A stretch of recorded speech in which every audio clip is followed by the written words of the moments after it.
இயேசு கிறிஸ்துவை குறித்து ஒரு 5 முக்கியமான அறிவுகளை நமக்கு நினைப்பூட்டும்படியாக விரும்புகிறேன். கருத்தாக கவனிக்க வேண்டும். நம்முடைய இருதயத்தின் ஆழத்தில் பதிந்திருக்க வேண்டிய தேவகுமாரனை அறிகிற அறிவு, கிறிஸ்துவை அறிகிற அறிவு என்கிற விஷயத்தில் இயேசு கிறிஸ்துவை பற்றி மிக முக்கியமான 5 காரியங்கள். அல்லேலூயா. ஒரு சின்ன பிள்ளைகள் படித்து மனதிலாக்கி வைப்பது போல நீங்களும் இதை மனதில் பதித்து வைக்கணும். அதிலிருந்து தான் இயேசு கிறிஸ்துவை பற்றின விசுவாசம் நமக்கு எழும்புகிறது. அந்த விசுவாசத்தினால் நீங்கள் பிழைப்பீர்கள், நீங்கள் ஆசீர்வதிக்கப்படுவீர்கள், நித்திய பாக்கியத்தை பெறுவீர்கள். அல்லேலூயா, ஸ்தோத்திரம். இயேசு கிறிஸ்து, முதலாவதாக இயேசு கிறிஸ்துவை பற்றி அறிய வேண்டிய அடிப்படைகளில் ஒன்று, இயேசு கிறிஸ்து யார்? அவர் வார்த்தை மாம்சமானவர். எல்லாரும் சொல்லுவோம், வார்த்தை மாம்சமானவர். ஒருக்கா கூட எல்லாரும் சொல்லுவோம், வார்த்தை மாம்சமானவர். Word became flesh. அதான் இயேசு கிறிஸ்துவுடைய முதல், இயேசு கிறிஸ்துவை பற்றி முதலாவது அடிப்படையாய் நாம் அறிந்து கொள்ள வேண்டிய ஒரு அறிவு. கர்த்தருக்கு ஸ்தோத்திரம். இதிலே 2 காரியம், ஒவ்வொரு தலைப்பிலும் 2 காரியம் சொல்லுவேன். அப்போ இது வார்த்தை மாம்சமானவர் அப்படி சொல்லும் பொழுது இயேசு கிறிஸ்து தேவகுமாரன், இயேசு கிறிஸ்து மனுஷகுமாரன். என்ன 2 வார்த்தைகள்? இயேசு கிறிஸ்து தேவகுமாரன், அடுத்து இயேசு கிறிஸ்து மனுஷகுமாரன். இதான் வார்த்தை மாம்சமானவர் என்கிறதிலே நாம் பார்க்கிறோம்.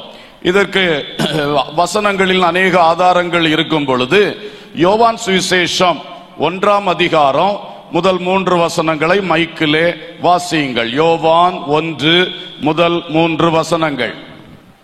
ஆதியிலே வார்த்தை இருந்தது, அந்த வார்த்தை தேவனிடத்தில் இருந்தது, அந்த வார்த்தை தேவனாய் இருந்தது, அவர் ஆதியிலே தேவனோடு இருந்தார், சகலமும் அவர் மூலமாய் உண்டாயிற்று, உண்டானதொன்றும் அவராலே அல்லாமல் உண்டாகவில்லை. கர்த்தருக்கு ஸ்தோத்திரம். ஆதியிலே வார்த்தை இருந்தது, அந்த வார்த்தை தேவனிடத்தில் இருந்தது, அந்த வார்த்தை தேவனாய் இருந்தது. இந்த வார்த்தைகள் மிக அழகான வெளிப்பாடுகள். அப்போ அடுத்த 2ஆம் வசனத்தில் அந்த வார்த்தையை பற்றி ஒரு உயர்தனை அர்த்தம் கொடுத்திருக்கு. வார்த்தை என்பது அகரணை பொருள். ஆனா அடுத்ததுல அவர், அவர் ஆதியிலே தேவனோடு இருந்தார். அப்ப அந்த வார்த்தை என்று சொன்னது இப்போ அவர், அவர் என்று சொல்லி இருக்கு. கர்த்தருக்கு ஸ்தோத்திரம். அடுத்து 14ஆம் வசனத்திலே 14, அந்த வார்த்தை மாம்சமாகி கிருபையினாலும் சத்தியத்தினாலும் நிறைந்தவராய் நமக்குள்ளே வாசம் பண்ணினார், அவருடைய மகிமையை கண்டோம், அது பிதாவுக்கு ஒரே பேரானவருடைய மகிமைக்கு ஏற்ற மகிமையாகவே இருந்தது. அல்லேலூயா. அப்ப சொல்லி வர வரதான் இது இயேசு கிறிஸ்து என்பது நமக்கு புரியும். புதிதாய் படிக்கிறவர்களுக்கு அப்பதான் புரியும். அப்போ வார்த்தையா இருந்தவர் தேவகுமாரன், அவர் வார்த்தையாக இருந்தார்.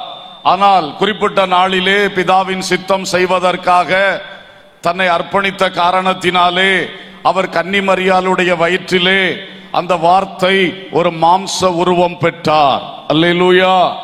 அதான் இயேசு கிறிஸ்து உலகத்தில் அவர் மனுஷகுமாரனாக மாம்சத்தில் வெளிப்பட்டார். வார்த்தை மாம்சமானார். அல்லேலூயா. தேவகுமாரன் மனுஷகுமாரன் ஆனார். ஆமென், ஸ்தோத்திரம்.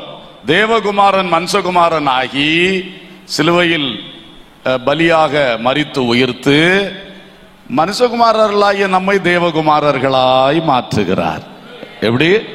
தேவகுமாரன் மனுஷகுமாரன் ஆகி சிலுவையில் ஏறி அதன் புண்ணியத்தினாலே மனுஷகுமாரர்களா இருக்கிற நம்மளை எல்லாம் யாரா மாத்திட்டாரு? தேவகுமாரரா மாற்றிக்கொண்டே இருக்கிறார். ஆமென். எவ்வளவு பெரிய பாக்கியம். அப்போ தேவன் இந்த உலகத்திலே தன்னுடைய குமாரனை, ஒரே பேரானவரை, அந்த வார்த்தையாய் இருந்தவரை உலகத்திலே மாம்ச உருவிலே மனுஷகுமாரனாக அனுப்பினார் என்பதை பார்க்கிறோம். இவர் தேவகுமாரன் என்பதற்கு இங்கே கொலோசேர்ல எல்லாம் நல்ல தெளிவான வேத பகுதிகள் இருக்கிறது. எல்லாம் எடுத்தால் பைபிள் ஸ்டடி மாதிரி ஆயிடும், நேரமும் நமக்கு உதவி செய்யாது. அடுத்ததாக இந்த மனுஷகுமாரன் என்கிற வார்த்தையும் நிறைய இடத்துல வேத ரெஃபரன்ஸ் நமக்கு இருக்கிறது. பிலிப்பியருக்கு எழுதின நிருபத்திலே அது ரொம்ப திட்டமும் தெளிவுமாக இருக்கிறதை பார்க்கிறோம். பிலிப்பியர் 2வது அதிகாரம் அதிலே 5 பார்க்கும்போது 5ஆம் வசனத்திலிருந்து பார்க்கும்போது, கிறிஸ்து இயேசுவில் உள்ள சிந்தையே உங்களிலும் இருக்க கடவது. அவர் தேவனுடைய ரூபமாயிருந்தும் தேவனுக்கு சமமாய் இருப்பதை கொள்ளையாடின பொருளாக எண்ணாமல் தம்மை தாமே வெறுமையாக்கி அடிமையின் ரூபம் எடுத்து மனுஷர் சாயல் ஆனார். அவர் மனுஷ ரூபமாய் காணப்பட்டு மரணபரியந்தம், அதாவது சிலுவையின் மரணபரியந்தமும் கீழ்ப்படிந்தவராகி தம்மை தாமே தாழ்த்தினார். அல்லேலூயா. அப்ப எப்படி அவர் தேவகுமாரன் இருந்தார் என்பதையும் அவர் எப்படி மனுஷகுமாரனா மாறினார் என்பதையும் இங்க சொல்லி இருக்கு. தேவகுமாரன் அல்லது வார்த்தையானவர் பரலோகத்திலே அவர் பிதாவுக்கு சமமானவர். அல்லேலூயா. பிதாவுக்கு சமமானவர் என்று சொல்லி இருக்கிறது. எந்த விஷயத்திலும் பிதா, குமாரன், பரிசுத்தாவியானவர் 3 பேரும் ஒன்றாயிருக்கிறார்கள், சமமாயிருக்கிறார்கள். அல்லேலூயா. அது ஒரு விசேஷம். தேவன் பாருங்க, 3 persons in 1 essence. அதுதான் the Trinity என்று சொல்லுது. தேவ திருத்துவம் என்பது ஒரே சாராம்சத்தில் இருக்கின்ற 3 நபர்கள். 3 persons in 1 essence. அதுதான் அந்த திருத்துவத்தை பற்றி சொல்லக்கூடிய ஆழமான வார்த்தை. அதுல எல்லா ரகசியமும் இருக்கிறது. இதை மனுஷ அறிவுக்கு புரிந்து கொள்வது மிக கடினமாக இருக்கிறது. ஆகவே இந்த பிதாவான தெய்வம், குமாரனான தேவன், பரிசுத்த ஆவியான தேவன், அவள் மூவரும் ஒன்றாயிருக்கிறார்கள். they are 100% in harmony to one another. ஆனா 3 ஆள் தத்துவங்கள். கர்த்தருக்கு ஸ்தோத்திரம்.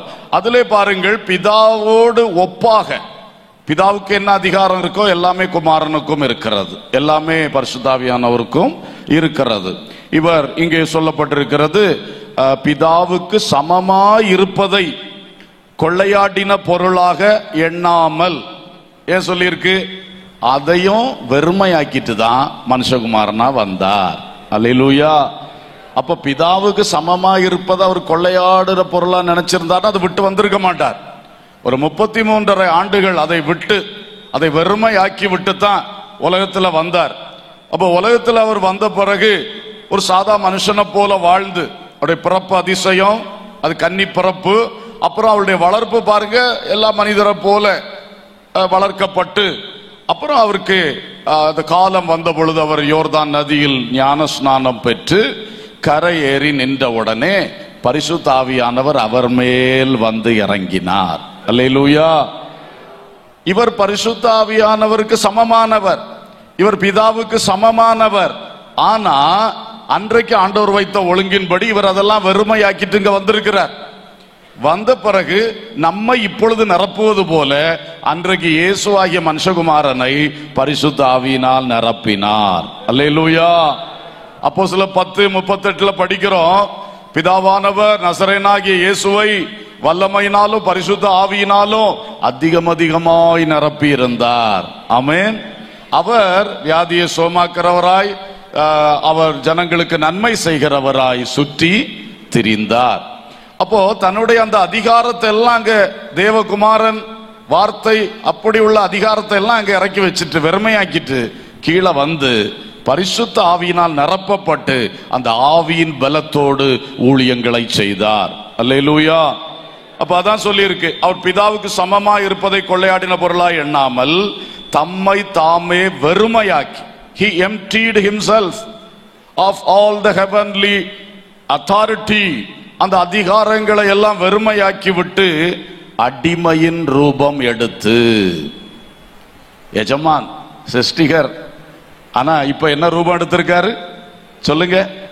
தேவகுமாரன் மனுஷகுமாரன் ஆன பொழுது அவ்வளவு பெரிய தியாகம் செய்து, அடுத்தது மனுஷர் அடிமையின் ரூபம். என்ன அடிமை? மனுஷர்கள் எல்லாம் இந்த மாம்ச சரீரத்துக்கு அடிமை. தேவன் மாம்ச சரீரத்துக்கு அடிமைப்பட்டவர் அல்ல. ஆனா இப்ப அந்த தேவகுமாரன் வந்து ஒரு மாம்சத்துல வாழ வேண்டிய நிலைமை. அப்ப அவருக்கு இனி எங்கேயா பயணம் செய்யணும்னா ஒரு கழுதை வேணும், ஒரு படகு வேணும், இல்ல நடந்து போகணும். அது ஒரு அடிமைத்தனம். இப்ப நமக்கு நினைச்ச இடத்துக்கு அப்படி பறந்து போக முடியுமா?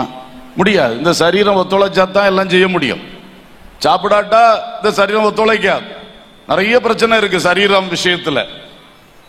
எல்லாம் அவரும் அந்த சரீரத்துக்குள்ள கட்டுப்படும்படி வந்தார், கட்டுப்பட்டு நின்றார். அவருக்கு பசி உண்டாயிற்று, அவர் படகுல யாத்திரையில தூங்கிட்டு இருந்தாரு. நிறைய விஷயம் பார்க்கிறோம். அப்ப இதெல்லாம் தேவகுமாரனுக்குரியது அல்ல. அந்த வார்த்தையானவருக்கு இது ஒண்ணுமே வராது. ஆனா பாருங்க, வெறுமையாக்கி அடிமையின் ரூபம் எடுத்தார். அல்லேலூயா. நம்முடைய ஆண்டவர் இயேசு அவருடைய தெய்வீகம் மிக மகிமையானது. அதே போல அவருடைய மனுஷீகமும் நமக்காக அவர் செய்த அந்த ஏற்பாடு, அந்த தியாகம், தாழ்மையும் புரிந்து கொள்ளணும். மனுஷர் சாயல் ஆனார். அல்லேலூயா. மனுஷர் சாயல்.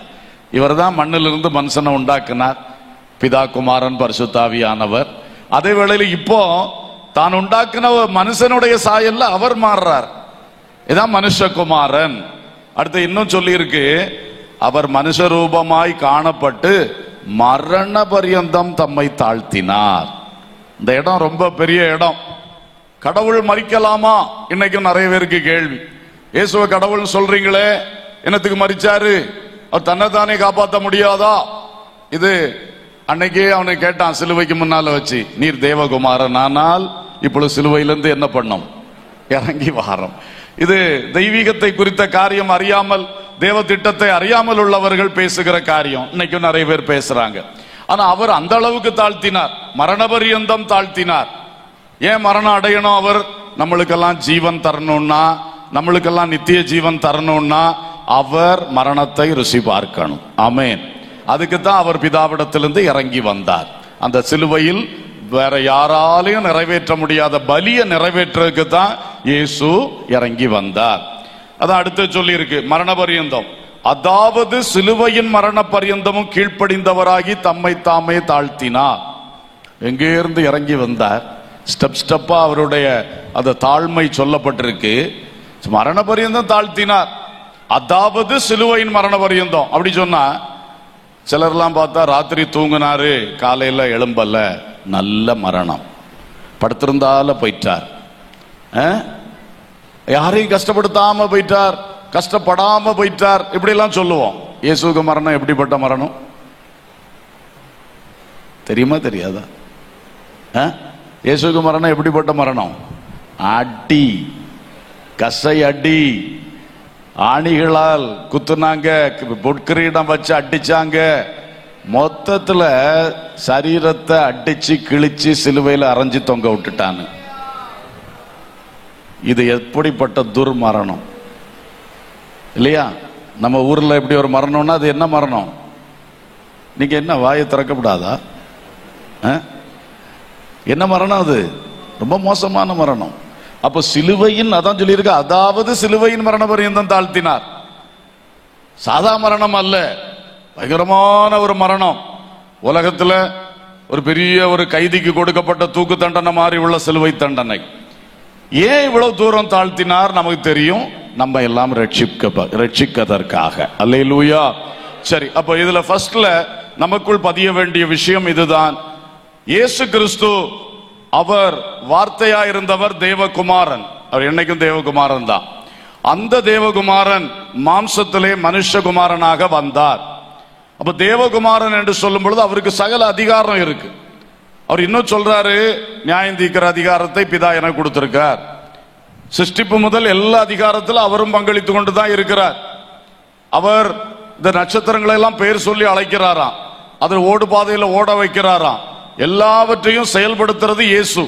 எல்லா சிருஷ்டிப்பின் அதிகாரியாக பிதாவானவர் குமாரனா இயேசுவை நியமித்திருக்கிறார்.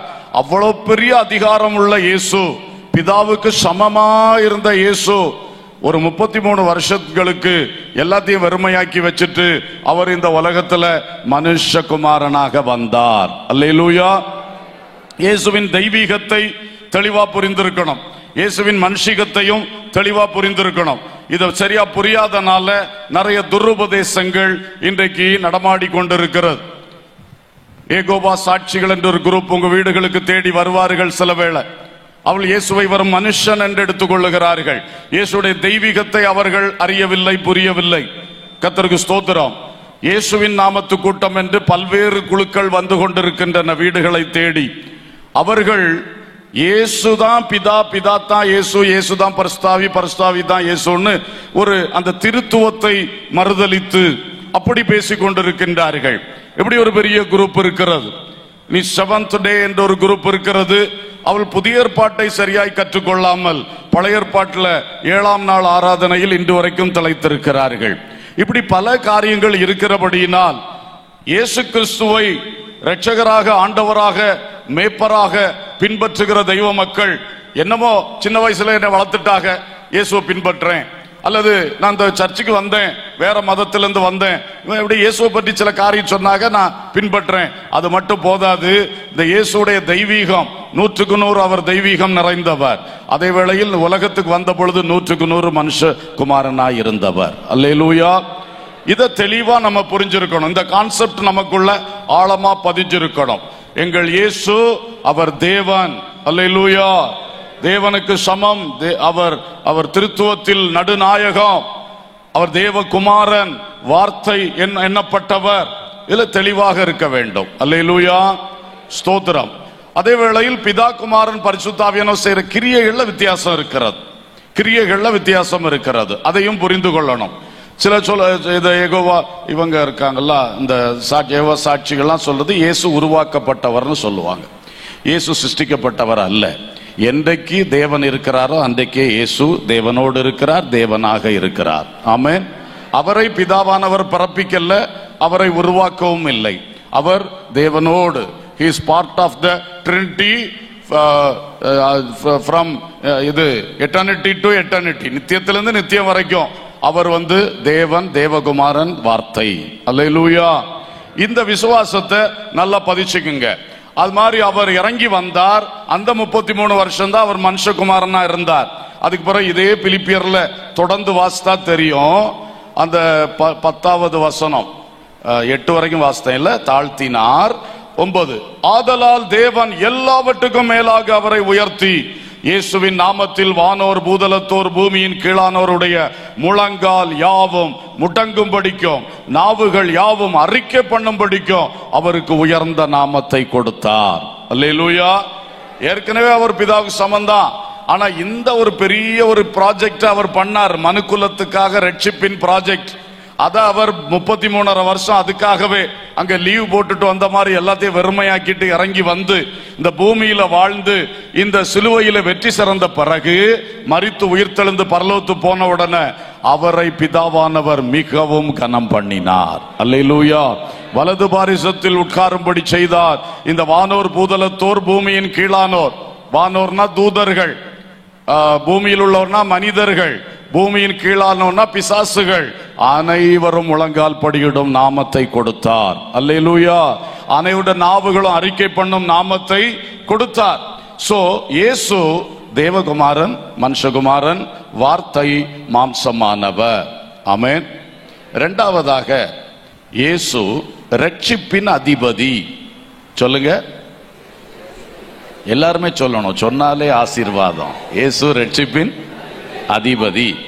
அப்போ முதல்ல வார்த்தை மாம்சமானார் என்பதுல நான் 2 காரியம் சொன்னேன், தேவகுமாரன், மனுஷகுமாரன். இத படிச்சு வச்சுட்டாலே நமக்கு அந்த நினைவு நல்லா இருக்கும், தெளிவா இருக்கும். அதுக்கு பின்னால இருக்கிற சத்தியம் நமக்கு அடிக்கடி நினைப்பூட்டப்படும்.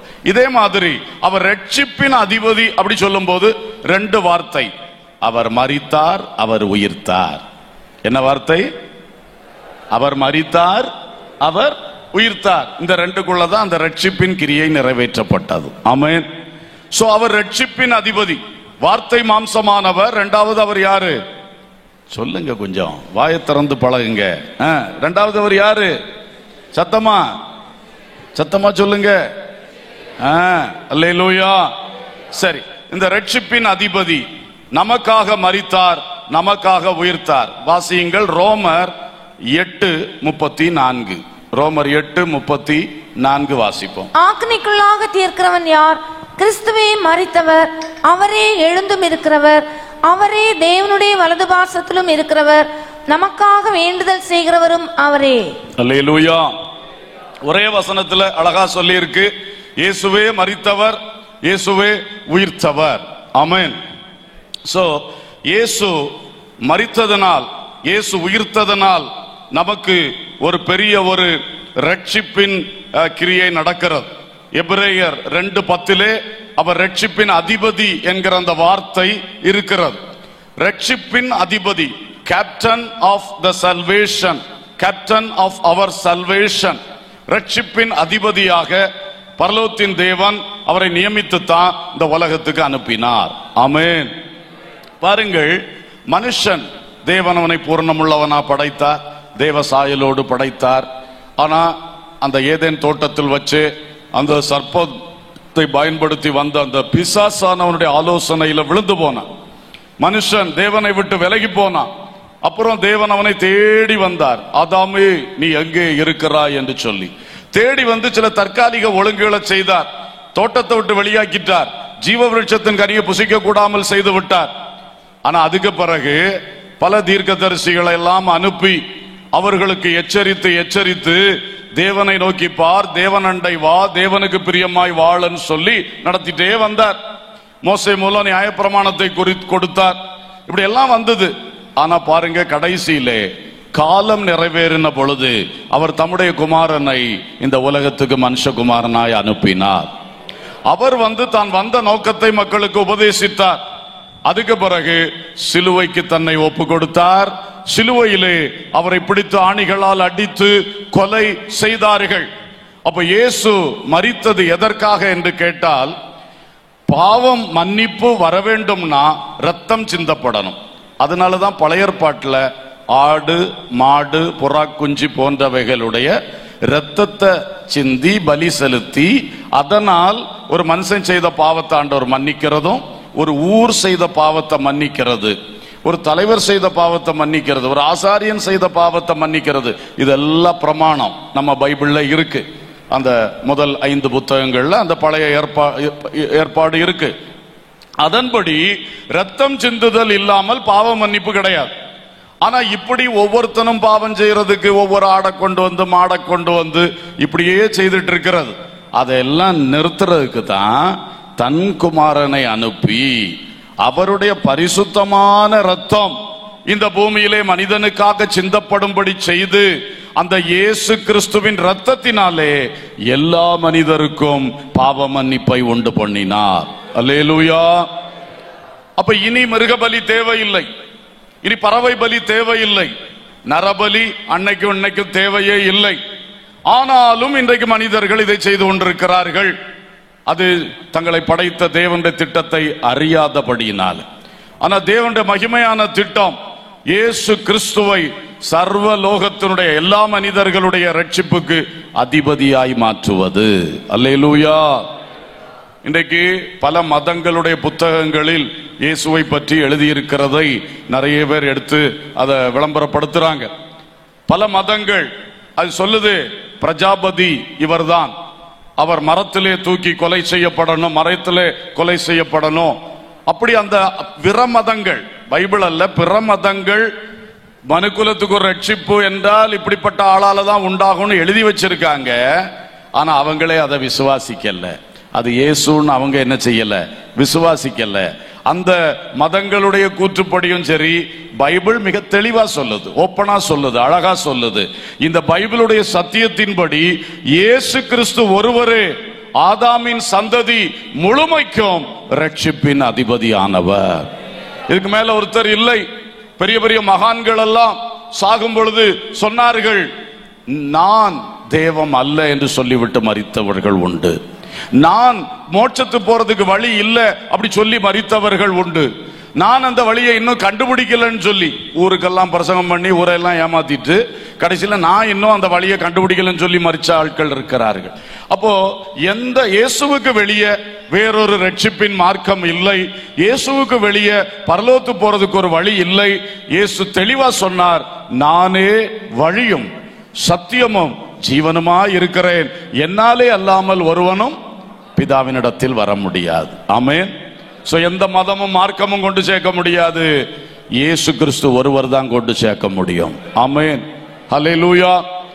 கிறிஸ்தவ மார்க்கம் சொல்லிட்டு இயேசுடைய ரட்சிப்பின் வழியை விட்டுட்டு கிறிஸ்தவத்துல வேற பல காரியத்தை நீங்க செஞ்சிட்டு இருந்தா நீங்களும் அங்க போக முடியாது. ஆமென். நீங்களும் இயேசு, எல்லாருக்கும் இயேசு தான். இயேசு வகுத்த வழியா அவருக்கு சீசனா நடக்கும் பொழுது நாம் உண்மை கிறிஸ்தவர்களா வாழ முடியும். ஆமென். அதனால கிறிஸ்தவத்தில் உள்ள இதெல்லாம் வச்சுக்கிட்டு கிறிஸ்துமஸ் கண்டிப்பா கொண்டாடணும், ஈஸ்டர் கொண்டாடணும், குட் ஃப்ரைடேல அழுது புலம்பணும், கஞ்சி குடிக்கணும், இதெல்லாம் பரலோகத்துக்கு உங்களை கொண்டு போகாது. இது உங்களுக்கு ஒரு புண்ணியத்தையும் தராது. அவங்களும் சில பண்டிகை வச்சிருக்கா, நீங்களும் பண்டிகைனா நீங்க பண்டிகை கிறிஸ்தவர்கள். பண்டிகை கிறிஸ்தவர்கள் எல்லாம் பரலோகத்துக்கு போவார்கள் இல்ல, இயேசுவின் வழியாய் பிரவேசித்தவர்கள் பரலோகம் போவார். கிறிஸ்து மார்க்கத்தினுடைய ஏதோ சில சடங்காச்சாரங்களை நீங்களும் பின்பற்றினேன்னு சொல்லி அதனால ஒன்னும் நடக்காது பாருங்க. ஸ்தோத்திரம். கல்லறை திருநாள் கொண்டாடி கல்லறைகள்ல போய் விளக்கேத்தி ஜெபம் பண்ணுகிறார்கள் சொன்னா அந்த கல்லறைக்குள்ள இருக்கிற ஆளு பரலோகத்து போகுமா? அவர் ரட்சிக்கப்பட்டிருந்தால், அவர் இயேசுவுக்குள் வந்து மரித்திருந்தால், நீங்க ஒருத்தரும் ஜெபம் பண்ணாண்டா தானாவே அவர் பரலோகத்துக்கு. ஹல்லேலூயா. ஏற்கனவே பரதீசு போயாச்சு, இனி என்னத்த ஜெபம் நீங்க பண்றீங்க? பரதீசுல இருக்கவரை தொந்தரவு பண்றக்கா? உண்மையா இயேசு வழி நடந்தவர்கள் கட்டாயம் ஆத்மா சரீரத்தோட்டு பிரியும் போதே எங்க போயிரும் சொல்லுங்க?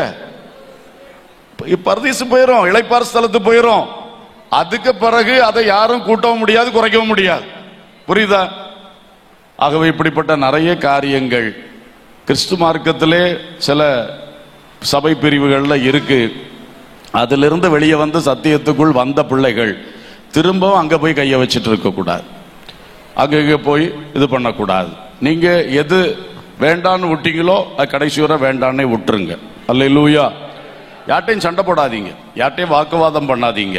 என்ன இந்த விஷயத்துல தொந்தரவு பண்ணாதுங்கப்பா, மற்ற காரியங்கள்ல நான் ஒத்துழைக்கிறேன், அப்படி சமாதானமா பேசுங்க, அன்பா பேசுங்க. அவங்க குடும்பத்துக்காரங்க, ஊர்க்காரங்க, சமாதானமா பேசுங்க. ஆனா விசுவாசத்துல உறுதியா இருங்க. ஆமென். நீங்க அப்படி உறுதியா இருந்தா தான் உங்களுக்கு பின்னாடி அந்த கிராமத்திலிருந்து அந்த உங்க சொந்த பந்தங்கள் எழும்பி வர்றவங்களும் உங்களை பின்பற்றி இந்த உறுதிக்குள்ள நிப்பாங்க. நீங்களே அலசடிப்பட்டு இருந்தீங்கன்னா அவங்க உங்களை பின்பற்றி வந்தாலும் அதுகளும் இப்படி அசைந்தாடுகிறவர்களா இருப்பாங்க. அப்ப எப்படி சத்திய மார்க்கம் ஸ்தாபிக்கப்பட முடியும்? அல்ல இயேசு கிறிஸ்து எப்படி நம்ம சரியா போதிச்சு மக்களுக்கு புரிய வைக்க முடியும்? நீங்கள் தான் சாட்சிகளா இருக்க வேண்டும். அல்லேலூயா. ஆகவே அன்பர்களே, ரட்சிப்பு இயேசு மூலம் தான் இருக்கிறது, வேறு வழி இல்லை. இயேசு அழகா நம்ம எல்லாருடைய பாவங்களை தன்மையில் சுமந்து கொண்டு கெத்சமனையில 3 முறை ஜெபம் பண்ணார். அந்த ஜெபம் ரொம்ப ஆச்சரியமான ஜெபம். அவருக்கு நல்லா தெரியும் சிலுவையில ஏறுறதுக்கு தான் அவர் அங்கிருந்தே வந்தார். சரிதானே? ஏசாயா 6:8 இருக்கு. பிதா சொல்றார், நமது காரியமா யாரை அனுப்புவேன். அப்போ அவருக்கு மடியிலிருந்தே பதில் வருது, அவருக்கு திருத்துவத்துக்குள்ள இருந்தே பதில் வருது, இதோ அடியேன் இருக்கிறேன், என்னை அனுப்பும். அப்படித்தான் ஒப்பு கொடுத்து வந்தாரு.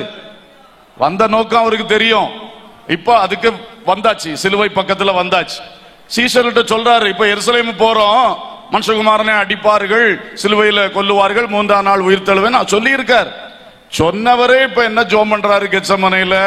பிதாவே, இந்த பாத்திரம் என்னை விட்டு நீங்க கூடுமானால். என்ன ஜெபம் இது? ரொம்ப ஆச்சரியமான ஒரு ஜெபம். அவர் அதுக்கு உறுதியா தான் இருக்கிறாரு, தெளிவா தான் இருக்கிறாரு. ஆனாலும் அந்த பிரேயர் வார்த்தை எப்படி இருக்குன்னா, இது நீங்க கூடுமானா நீங்கட்டும். ஆனா அந்த பிரேயரை முடிக்க மாட்டாரு. நீங்க கூடுமானால் நீங்கட்டும், ஆகிலும் என் சித்தத்தின்படி அல்ல உம் சித்தத்தின்படி ஆக கடவுள். 2வது சொல்றாரு, இந்த பாத்திரம் என்னை விட்டு நீங்க கூடாதாகில். அப்ப இந்த வார்த்தையெல்லாம் பார்க்கும்போது அது என்ன ஒன்று, அதுல நம்ம புரிஞ்சு கொள்ற ஒன்று, நமக்கு முன்மாதிரியான ஒரு ஜெபம். 2வது அவ்வளவு பாடு, லேசான பாடு அல்ல. அவர் மனுஷகுமாரனா அதை சந்திக்கிறார், தேவகுமாரனா அதை சந்திக்கல. மனுஷகுமாரனா, ஏன்னா அப்படித்தான் அந்த ஆடு அடிக்கப்படுவது போல இவர் அடிக்கப்படணும். அந்த ஆடு அடிக்கிறதுக்கு முன்னாடியே பட்டணத்தின் பாவத்தை மூப்பர்கள் ஆட்டுக்கு மேல கைய வச்சு ஆட்டு மேல சுமத்துவாங்க. அப்புறம் அந்த பாவத்தை சுமந்துட்டு அந்த ஆடு போய் பலியிடப்படும். இதே மாதிரி இயேசு கெத்சமனை தோட்டத்துல வச்சு மனுக்குலத்தின் சகல பாவபாரம் அவர் மேல் சுமத்தப்பட்டது. அல்லேலூயா. அந்த மனுஷர்களுடைய பாவத்தினாலே மனுஷர்கள் அனுபவிக்கின்ற சாபங்கள், வியாதிகள், பலவிதமான கட்டுகள், எல்லா துன்பங்களும் சேர்த்து அகோரமா அவர் மேல வைக்கப்பட்டது. அது அத்தனை அவர் தலையில அவர் ஏற்றெடுக்கும் பொழுதுதான் இந்த ஜெபம். அந்த ஜெபம் பண்ண பொழுது வேர்வைக்கு பதில் ரத்தம் வந்தது. அந்த அளவுக்கு அவரை அது தாக்குது. அப்படி நம் அனைவருடைய பாவங்களையும், ஆதாமின் சந்ததி முழுமையான பாவங்களையும் இயேசு தன் தலையின் மேல் சுமந்து கொண்டு, அதற்கு அடையாளமாய் சிலுவையை சுமந்து கொண்டு கொல்கதா மேட்டுக்கு போனார். அல்லேலூயா. அங்கே அவர் ஒரு ஆடு அடிக்கப்படுவது போல தேவ ஆட்டுக்குட்டியாக இயேசு கிறிஸ்து சிலுவையில் அடிக்கப்பட்டார், ரத்தம் சிந்தினார், மரித்தார். அப்பொழுதுதான் நம்முடைய பாவ பாரங்களுக்கு விடுதலை வந்தது. பாவ மன்னிப்பு தேவன் நமக்கு அந்த ஒரே பலியினால, அந்த ஏக பலியினால நமக்கு தந்தார். ஒரு அல்லேலூயா சொல்லுங்க. ஸ்தோத்திரம். அதுக்கு பிறகு 3ஆம் நாளிலே என்ன பண்ணாரு? உயிரோடு எழும்பி பிதாவினிடத்தில் போய், மெய்யான பரிசுத்த ஸ்தலத்தில் போய் இதை செய்து முடித்து விட்டேன் என்று சொன்னார். ஆமென். இதெல்லாம் அந்த ஆசரிப்பு கூடார அந்த அதுல நிழலாட்டமா அதுல நடக்கக்கூடிய காரியம் தான். அப்ப இதே மாதிரி இயேசு அதை செய்து முடித்திருக்கிறார். இப்ப ரட்சிப்பின் அதிபதி அவர் ஒருவர் தான். அந்த ரட்சிப்பின் அதிபதியாக இயேசுவை நமக்கு தேவன் நியமித்ததுனால எல்லாரும் இயேசுவை நோக்கி பார்க்கணும். ஆமென். என்ன காரியம்னாலும் யாரை தான் என்ன செய்யணும்? நோக்கி பார்க்கணும். நம்ம டைரியில் ஒரு வார்த்தை அடிச்சிருப்போம், கீப் லுக்கிங் டு ஜீசஸ். எத்தனை பேர் பார்த்திருக்கீங்க அதை? Keep looking to. Pastor Thomas அவர்கள் தந்த வார்த்தை. இனி உனக்கு என்னன்னாலும் நீ யாரை நோக்கி பாரு? இயேசுவை நோக்கி பார். இயேசுவை நோக்கி பார்த்து கொண்டே இரு. Keep looking to Jesus. உன் வாழ்க்கையில வெற்றி உண்டாகும். ஆமென். சோ நம்முடைய ஆத்துமாக்கள் ரட்சிக்கப்பட இயேசு ரட்சிப்பின் அதிபதியாய் நியமிக்கப்பட்டார். அவர் மரித்து உயிர்த்ததுனால அது செய்யப்பட்டது, அது நிறைவேற்றப்பட்டது. ஆமென். ஸ்தோத்திரம். இயேசு கிறிஸ்துவின் ரத்தம் சகல பாவங்களை நீக்கி நம்மை சுத்திகரிக்கிறது என்று 1 யோவான் 1:7 படிக்கிறோம். அதை பெற்றுக்கொள்ள எல்லாருக்குமாக செஞ்சு வச்சுட்டார் சிலுவையில். ஆனா எல்லாரும் பெற்றுக்கொள்ளல. சாப்பாடு எல்லாருக்கும் டைனிங் டேபிள்ல ஆயத்தம் பண்ணி வச்சாலும், பிள்ளைகளே வந்து சாப்பிடுங்க என்று வருத்தப்பட்டு பாரம் சுமக்கிறவளை எல்லாரும் வாருங்கன்னு அழைப்பு கொடுத்தாலும் எல்லா பிள்ளைகளும் வரலையே. சில பிள்ளைகளும் விளையாட்டு தான் முக்கியம், சாப்பாடு வேண்டாம், அம்மா கூப்பிட்டாலும் வராது. அது மாதிரி கேஸா தான் நிறைய மனுஷர்கள் இருக்கிறாங்க. ஆனா நம்மை ஆண்டவர் அந்த சிலுவை என்கிற அந்த பந்தியில கொண்டு வந்தார். நாம் அதை விசுவாசத்தினால் எடுத்தோம், இன்றைக்கு அனுபவித்துக் கொண்டிருக்கிறோம். இயேசு எல்லா மனுஷனுக்கும், ஒரு இந்துவா இருக்கலாம், முஸ்லிமா இருக்கலாம், ஜெயினனா இருக்கலாம், எந்த ஜாதியா இருக்கலாம், எந்த தேசமா இருக்கலாம், எந்த மொழியா இருக்கலாம், எல்லாருக்கும் சேர்த்து இயேசு கல்வாரி சிலுவையில் பாவ மன்னிப்பாகிய மீட்பை ஆயத்தம் பண்ணி வைத்து விட்டார். அவர் ஒருவரே ரட்சிப்பின் அதிபதி. இப்போ உலகத்தில் உள்ள எந்த மனுஷனா இருந்தாலும், இயேசுவே உம்மை நான் விசுவாசிக்கிறேன், நீர்தான் என் வழி, நீர்தான் என் ரட்சிப்பின் அதிபதி என்று சொல்லி விசுவாசித்து, நானும் ஒரு பாவி, என் பாவங்களை எனக்கு மன்னியும் ஐயா என்று வாயினாலே அறிக்கையிடும் பொழுது, கர்த்தர் எந்த மனுஷனுடைய பாவங்களையும் அவருடைய சிலுவையின் பலியினாலே மன்னித்து அவனை பிதாவுக்கு பிள்ளையாய் மாற்றுவார். அல்லேலூயா. சரி, கர்த்தருக்கு ஸ்தோத்திரம். மூன்றாவதாக நாம் இன்னொரு காரியத்தை பார்க்க போறோம். இயேசு கிறிஸ்து மத்தியஸ்தர். இயேசு கிறிஸ்துடைய இன்னொரு முக்கியமான காரியம் என்னது? மத்தியஸ்தர். மத்தியஸ்தனா மீடியேட்டர், அட்வொகேட் என்ற அர்த்தம்.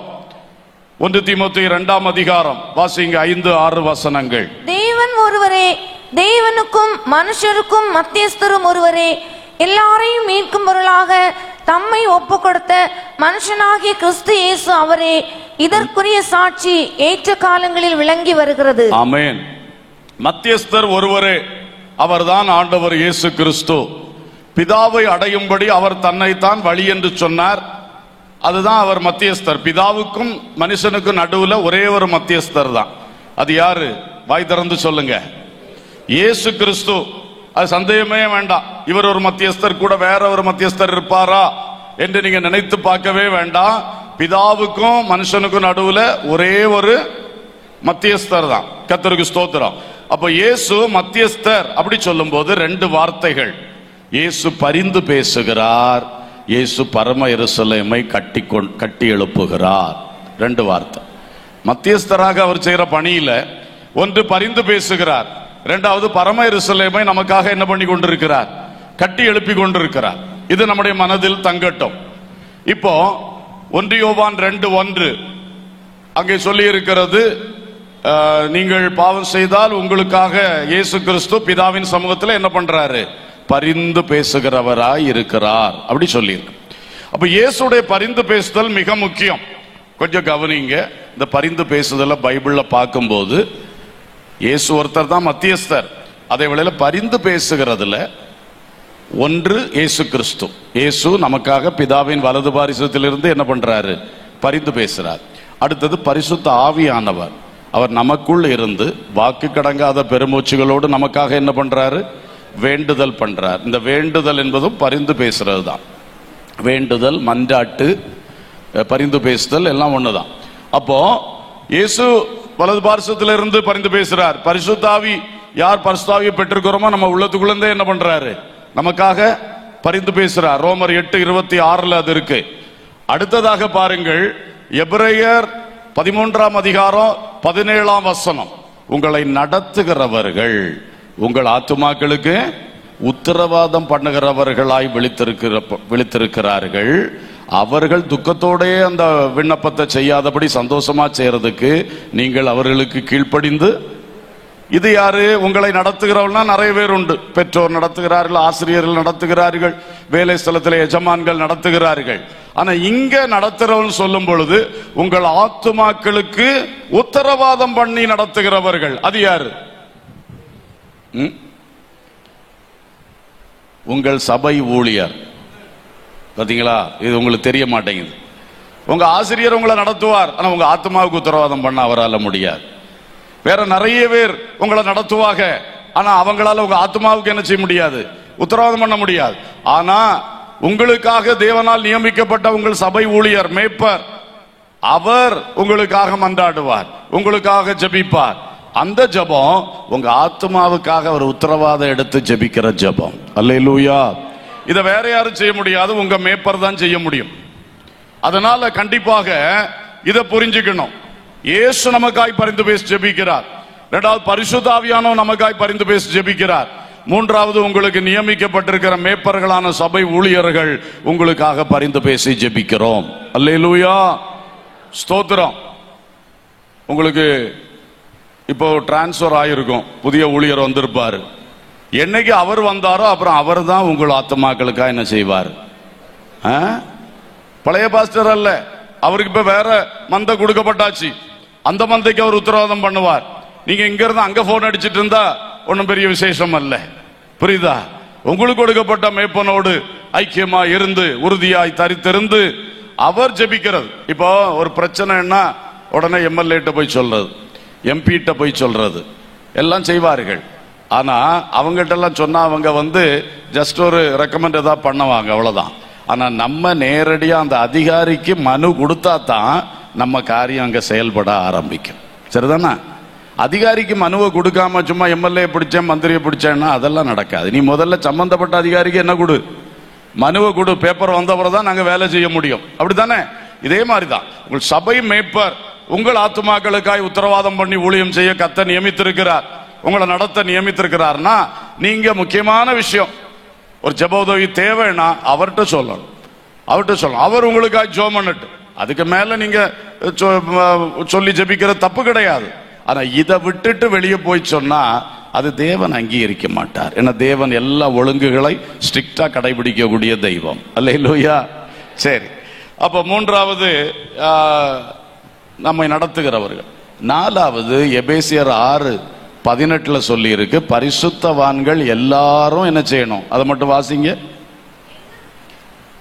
எந்த சமயத்திலும் சகலவிதமான வேண்டுதலோடும், சகலவிதமான வேண்டுதல் அதான் பரிந்து பேசுதல், விண்ணப்பத்தோடும் ஆவியினாலே ஜெபம் பண்ணி அதன் பொருட்டு மிகுந்த மன உறுதியோடும் சகல பரிசுத்தவான்களுக்காகவும் பண்ணும் வேண்டுதலோடும், சகல பரிசுத்தவான்களுக்காக பண்ணும் வேண்டுதலோடும் தரித்திருங்கள். சபைக்கு சொல்றார், எபேசு சபையில் உள்ள பரிசுத்தவான்களே, விசுவாச மக்களே, நீங்கள் சகல பரிசுத்தவான்கள், அதனால் எல்லா சபையில் உள்ள விசுவாசிகளுக்காக, எல்லா தேவ மக்களுக்காக நீங்க வேண்டுதல் செய்யுங்கள். அப்போ இயேசு பரிந்து பேசுறார், பரிசுத்தாவியானவர் பரிந்து பேசுறார், நம்முடைய சபை மேய்ப்பர் பரிந்து பேசுறார், நம்முடைய உடன் விசுவாசிகள் நமக்காக ஒருவருக்கொருவர் பரிந்து பேசி ஜெபிக்கிறோம். அல்லேலூயா. இதுதான் பரிந்து பேசுதலின் காரியம். இதுக்கு மேல இயேசுவின் தாய் பரிந்து பேசுவார்களா? சந்தேகமா தான் இருக்கும் உங்களுக்கு. இயேசுவின் தாய் உங்களுக்காய் பரிந்து பேசுவார்களா? சொல்லத உறுதியா தெளிவா சொல்லுங்க. இல்ல, அவர்களுக்கு இந்த பணி கொடுக்கப்படவில்லை. பைபிள் முழுசும் படிச்சு பாருங்க. மரித்து போன பரிசுத்தவான்கள் செய்வார்களா? செய்ய மாட்டார்கள். தேவதூதர்கள் செய்வார்களா? செய்ய மாட்டார்கள். இந்த நாலு தான். இயேசு பரிசுத்தாவியானவர் உயிரோடு இருக்கும் உங்களை நடத்தும் ஊழியர்கள். சரிதானா? செத்து போன ஊழியர்கள் செய்ய மாட்டார். உயிரோடு இருக்கும் ஊழியர்கள், உயிரோடு இருக்கும் விசுவாசிகள். இதுல தெளிவா இருங்க. இதை விட்டுட்டு ஒவ்வொருத்தரையா போய் நீங்க எனக்காக வேண்டிக் கொள்ளும் வேண்டிக் கொள்ளும் வேண்டிக் கொள்ளும்னா அது பிரயோஜனமே கிடையாது. இதை செய்யாதிருங்கள் என்று அன்போடு சொல்லுகிறேன். மத்தியஸ்தர் ஒருவரே இயேசு உங்களுக்காய் பரிந்து பேசுறார்.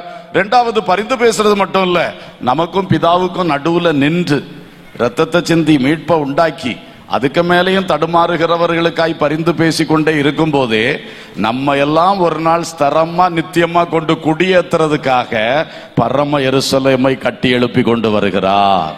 அல்லேலூயா. யோவான் 14:2-3 வசனங்கள் அழகா சொன்னார். நான் உங்களுக்காக பிதாவின் வீட்டில் அநேக வாசஸ்தலங்கள் உண்டு, உங்களுக்காக ஒரு வாசஸ்தலத்தை ஆயத்தம் பண்ண போகிறேன். நான் ஆயத்தம் பண்ணின பின்பு நான் மறுபடியும் வந்து உங்களை என்னிடமாய் சேர்த்து கொள்வேன். அப்ப அவர் இப்ப செய்யற 2 முக்கிய வேலைகள். அவர் மத்தியஸ்தராய் நியமிக்கப்பட்டு சிலுவையில் மரித்து உயிர்த்து இனி நம்ம எல்லாம் வந்து சேர்த்துட்டு போறது வரைக்கும் அந்த பணி நடந்து கொண்டிருக்கிறது. அதிலே அவர் நமக்காக பரிந்து பேசி கொண்டிருக்கிறார். நமக்காக பரம எருசலேம் என்கிற வாசஸ்தலத்தை கட்டி எழுப்பி கொண்டே இருக்கிறார். அல்லேலூயா. ஸ்தோத்திரம்.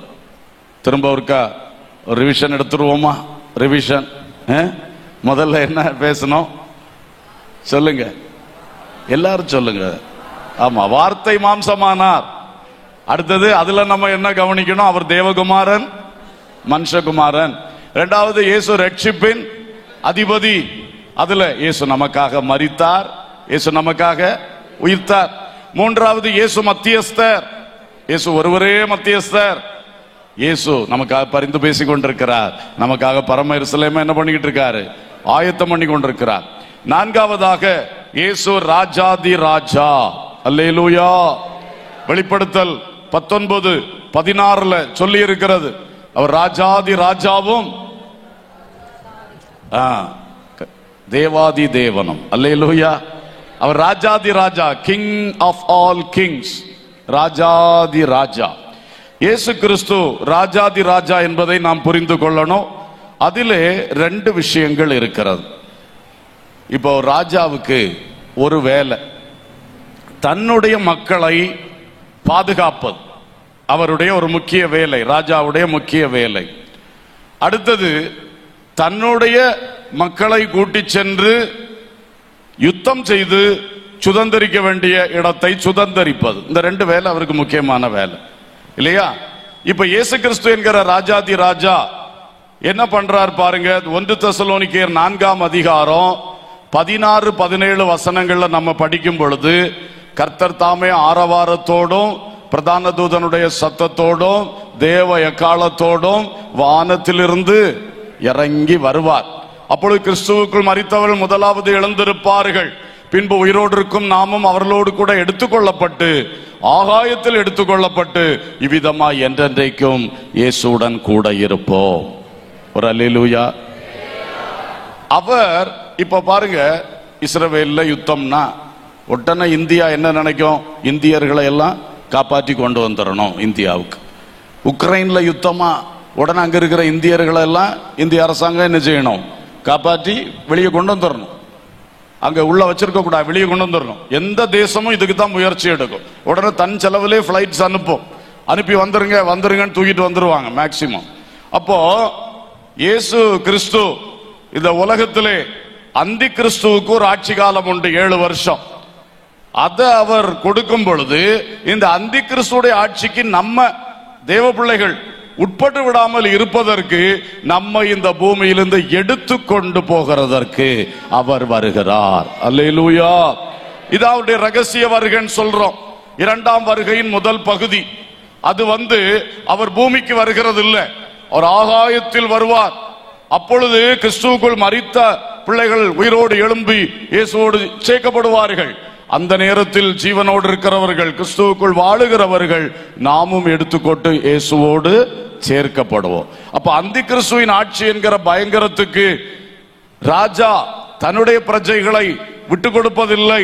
அதற்கு முன்னே அவர்களை பாதுகாப்பாய் கொண்டு செல்லுகிறார். அல்லேலூயா. இதான் இயேசு ராஜாதி ராஜான்னு சொன்னா பல விஷயம் இருக்கு. முக்கியமான 2 விஷயம் இதுதான்.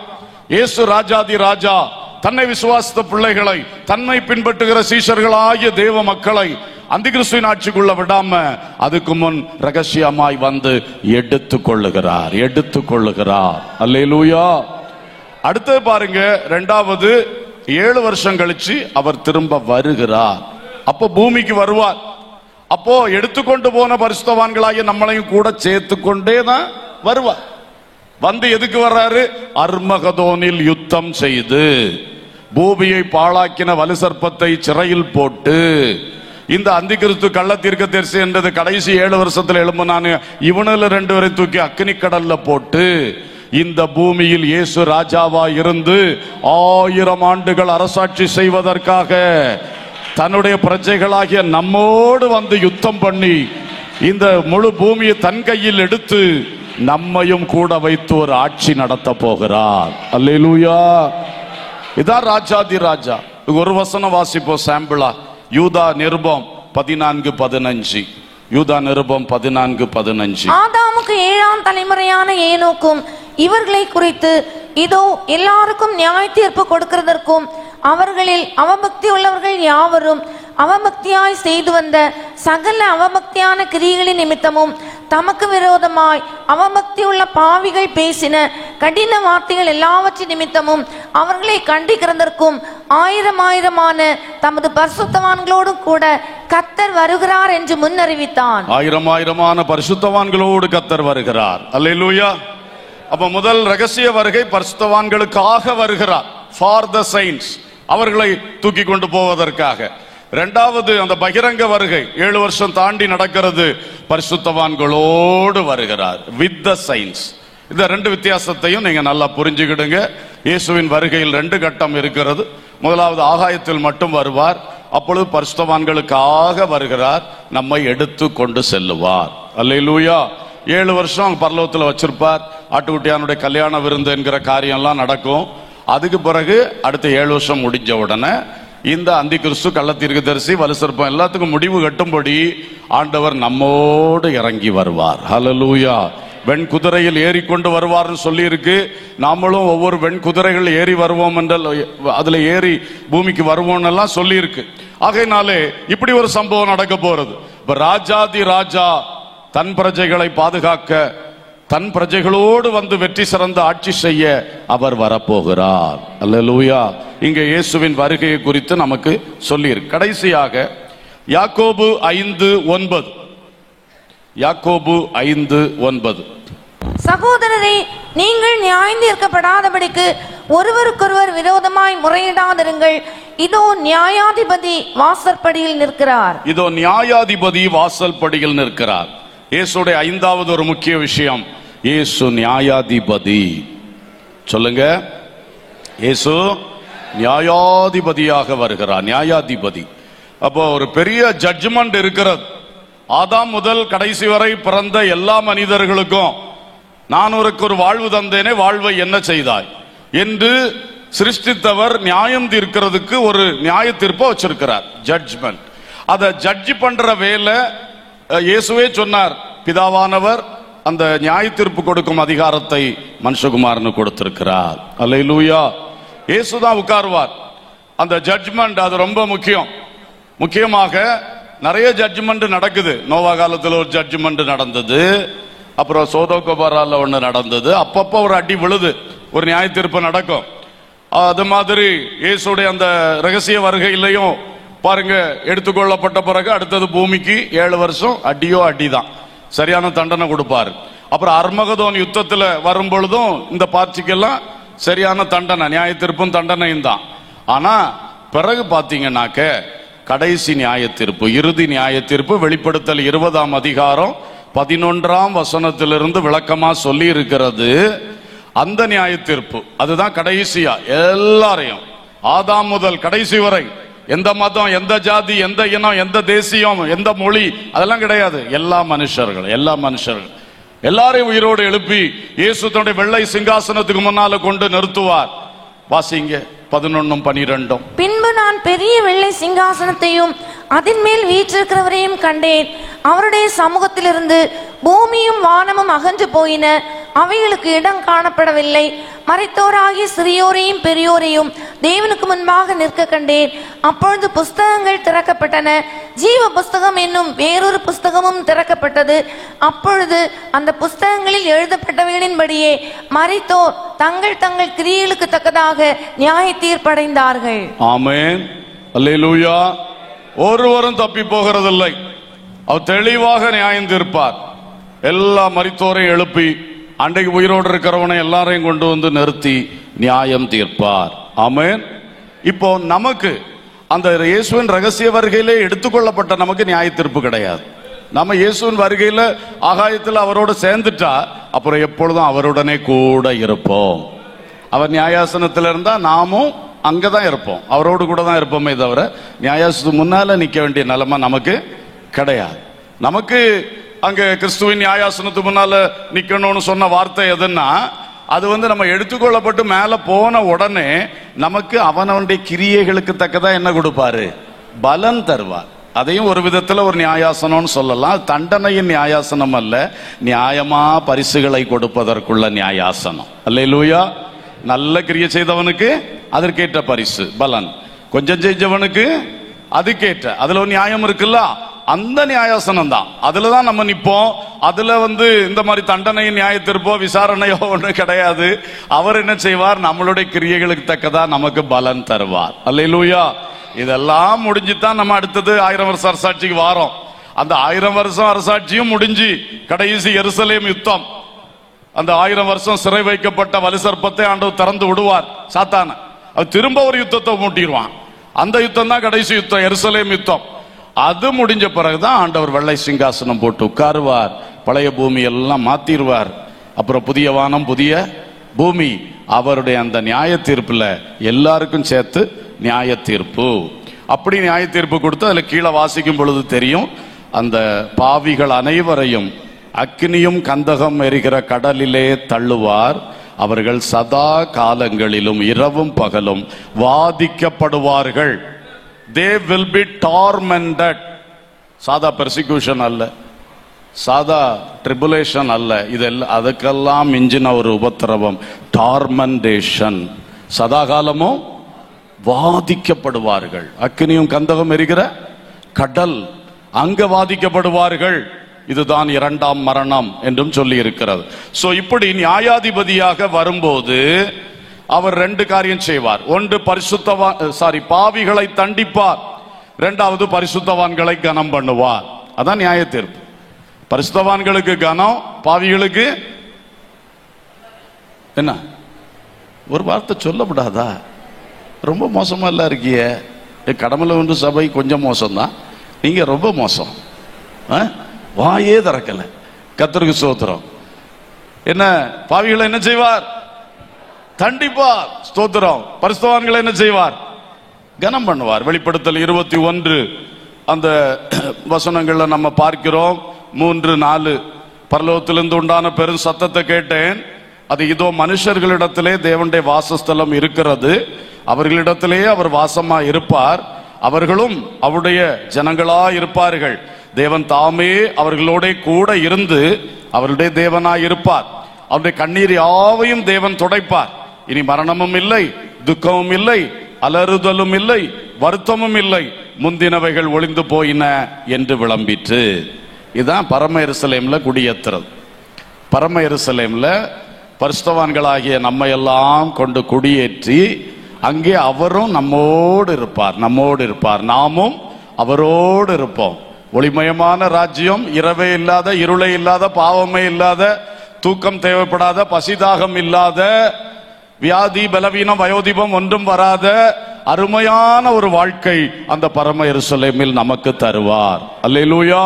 இதுதான் இயேசு கிறிஸ்து நியாயாதிபதியாக வந்து இறுதி நியாய தீர்ப்பு கொடுப்பது. பாவிகளை தண்டித்து அக்கினி கடலுக்கு போடுவார். அதே வேளையிலே பரிசுத்தவான்களை கனம் பண்ணி நித்திய மோட்ச வாசஸ்தலமாகிய பரம எருசலேமிலே குடியேற்றுவிப்பார். அல்லேலூயா. ஒரு ரிவிஷன் சொல்லிட்டு கொஞ்சம் ஒரு 5 நிமிஷம் ஜெபித்து முடிக்க போறோம். சரியா? Price the Lord. இப்போ நீங்க தான் சொல்ல போறீங்க, இயேசு கிறிஸ்து நம்பர் 1, அவரை பற்றி என்ன படிச்சோம்? Very good, very good. வார்த்தை மாம்சமானார். அதுல நம்பர் 1 என்னது?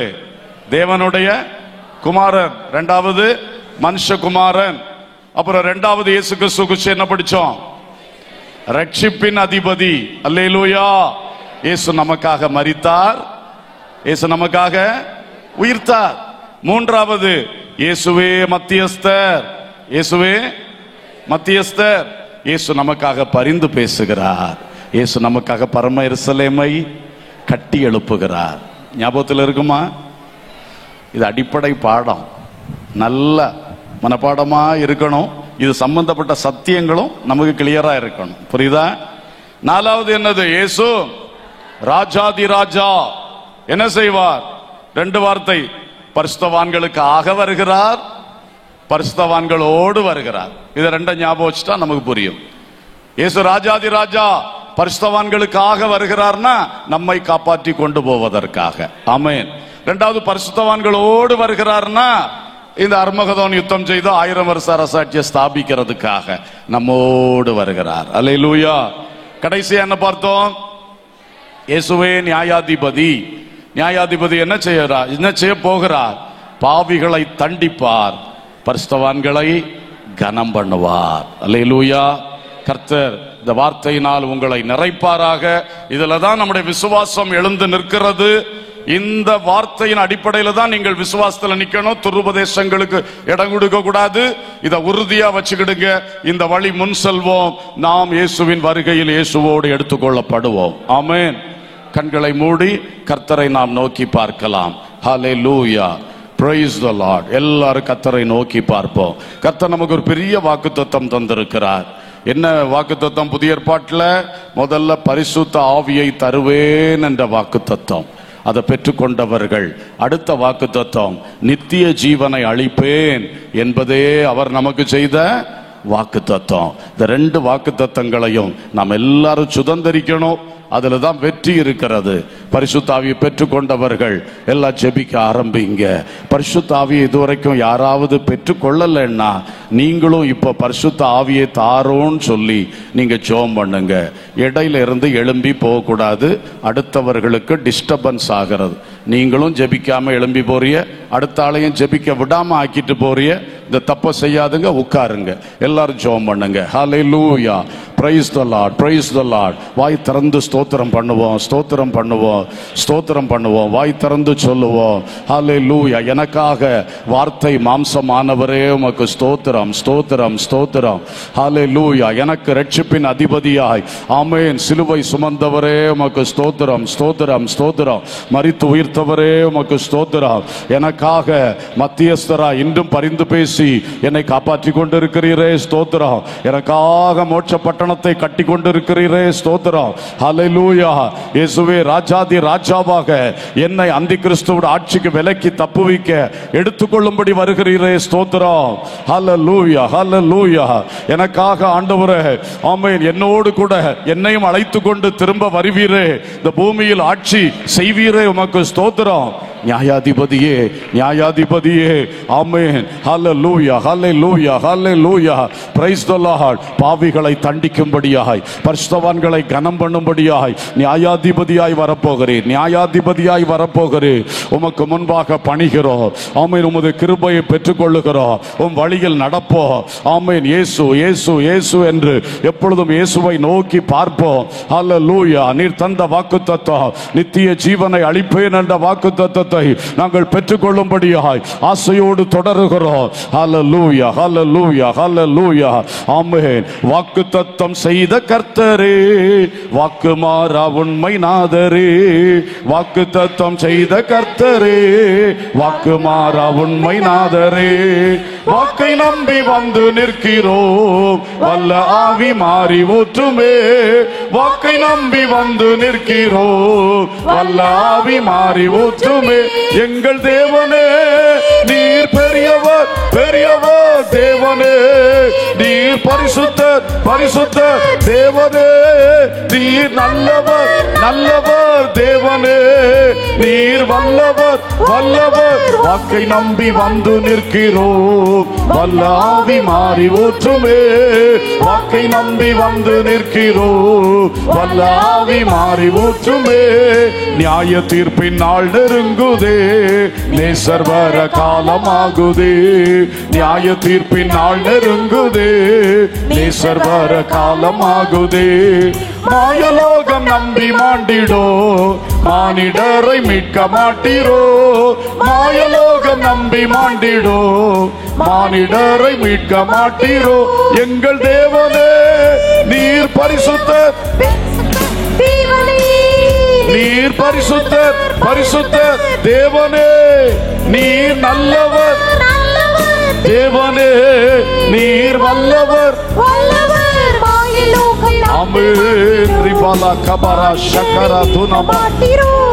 ரட்சிப்பின் அதிபதியே, நீ நியாயாதிபதியாய் வருவதற்கு முன்பு திரள் கூட்டமான மக்களை ரட்சித்து விடுவீராக. ரட்சிக்க மாட்டீரோ. ஓ glory, hallelujah, hallelujah, hallelujah, hallelujah. அநேகருக்கு ரட்சிப்பு உண்டாவதாக. இந்த கன்வென்ஷன் தேவ வார்த்தைகளை கேட்ட பிள்ளைகளுக்கு ரட்சிப்பு உண்டாவதாக. இந்த சோசியல் மீடியா மூலம் கேட்கிற பிள்ளைகளுக்கு ரட்சிப்பு உண்டாவதாக. ஆத்தும ரட்சிப்பு உண்டாவதாக. அக்கினி கடலிலிருந்து மீட்கப்பட்டு பரம எருசலேமுக்கு வருகிற மாபெரும் ரட்சிப்பு உண்டாகட்டும். ஹல்லேலூயா. எல்லாரும் ஜெபம் பண்ணுவோம். தேவனே பாரத்தோடு ஜெபிக்கிறோம். எங்கள் குடும்ப அங்கத்தினர்களை ரட்சிப்பீராக. எங்கள் உடன்படியாளர்களை ரட்சிப்பீராக. நண்பர்களை ரட்சிப்பீராக. எங்களுக்கு பல்வேறு உதவிகள் செய்கிற மக்கள் உண்டு, எல்லாரையும் ரட்சிப்பீராக. எல்லா ஜாதி ஜனங்களை ரட்சிப்பீராக. எல்லா பாஷைக்காரர்களை ரட்சிப்பீராக. ஓ ஹல்லேலூயா, ஹல்லேலூயா, ஹல்லேலூயா. ஆமென். பரிசுத்த ஆவியால் நிரப்புவேன் என்ற வாக்குத்தத்தத்தை ஒவ்வொருவருக்கும் நிறைவேற்றுவீராக, நிறைவேற்றுவீராக. இந்த கூட்டத்தில் இதுவரை பரிசுத்த ஆவியின் அபிஷேகத்தால் நிரப்பப்படாத ஒவ்வொருவரை இந்த வேளையில் ஆவியானவர் நிரப்ப வேண்டுமே, ஆவியானவர் நிரப்ப வேண்டுமே. ஆமென், ஆமென், ஆமென். உரபாலபா கதுரா கபாலபோ கபாதலா சிமனே பெதலா ஹசபலா உலிஃபிஷபரா துரி கபா சிகாதுனா சந்துனா. ஹல்லேலூயா. நிரப்புமையா, நிரப்புமையா. ஆவியின் அபிஷேகத்தால் நிரப்புமையா. அந்நிய பாஷை வரத்தால் நிரப்புமையா. வல்லமை வரங்களால் நிரப்புமையா. இயேசுவின் நாமத்தில் பலன் உண்டாகட்டும், வல்லமை உண்டாகட்டும், கிருபைகள் வரங்கள் உண்டாகட்டும். இன்னும் வல்லமை, இன்னும் வல்லமை. எலிசாவுக்கு கிடைத்த இரட்டிப்பான வல்லமை, இரட்டிப்பான வல்லமை, வல்லமையின் மேல் வல்லமை. glory, glory, glory, glory, glory, glory.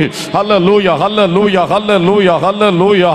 நித்திய ஜீவனை அளிப்பேன் என்று நீர் சொன்ன வாக்குத்தத்தத்துக்காய் ஆமென். அதற்காக உம்மை நோக்கி ஓடிக்கொண்டிருக்கிறோம், உம் பின்னே நடந்து கொண்டிருக்கிறோம். என் தகப்பனே, எங்கள் வாழ்க்கை வெற்றியாய் முடியத்தக்கதாய், கர்த்தருடைய கைகளில் முடியத்தக்கதாய், மத்திய ஆகாயத்தில் நாங்கள் வந்து நிற்கத்தக்கதாய் இயேசுவே எங்கள் வாழ்க்கை வெற்றி சிறக்க பண்ணுங்க, எங்கள் வாழ்க்கை வெற்றி சிறக்க பண்ணுங்க. ஆமென். நாங்கள் தடுமாறும் பொழுது எங்களுக்காய் பரிந்து பேசுங்க. ஹல்லேலூயா, ஹல்லேலூயா, ஹல்லேலூயா. ஓரா கபா ரபா ஷதுரா. நாங்கள் வெள்ளை சிங்காசனத்துக்கு முன்பாக அல்ல, வசனத்தை தங்க பண்ணுகிறவர், வசனத்தை உறுதிப்படுத்துகிறவர், வசனத்தின் மேல் விசுவாச வாழ்க்கை கட்டி எழுப்புகிறவர். ஆமென், ஆமென், ஆமென், ஆமென். glory, glory, glory.